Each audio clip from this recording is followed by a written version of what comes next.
শেখ হাসিনাকে ভারত থেকে দেশে ফিরিয়ে বিচার করার প্রতিশ্রুতি দিলেন মোহাম্মদ ইউনূস।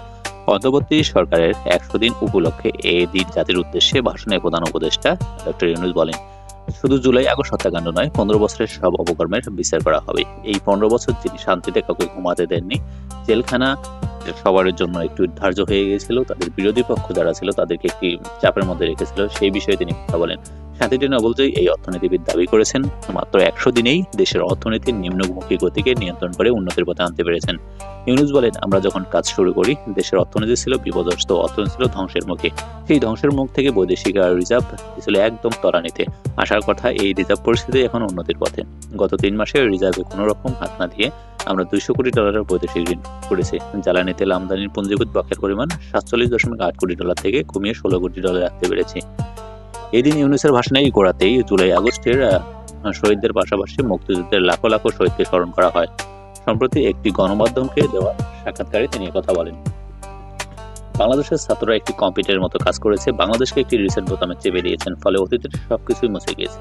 ইউনূসের এই মন্তব্যে হইচই পড়ে গিয়েছিল। মুক্তিযোদ্ধার অনেকেই তার মন্তব্যের নিন্দা করেছিলেন।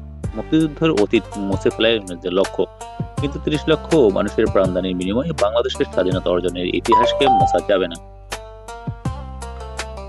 এই দিন সচেতনভাবে মুক্তিযুদ্ধের শহীদদের স্মৃতিচারণের বক্তৃতায় তিনি এসব কথা বলেন। ইউনূস দাবি করেন, নির্বাচনের ট্রেনের যাত্রা শুরু হয়েছে, সেই ট্রেন আর থামবে না, কিন্তু যেতে যেতে আমাদের অনেকগুলো কাজ সেরে ফেলতে হবে।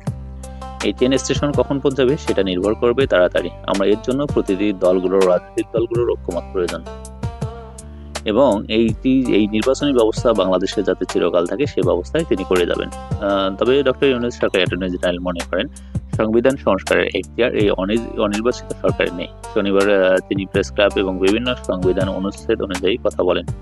সেখানে তিনি দলমত নির্বিশেষে সকলের সাথে বিষয়গুলো আলোচনা করেন।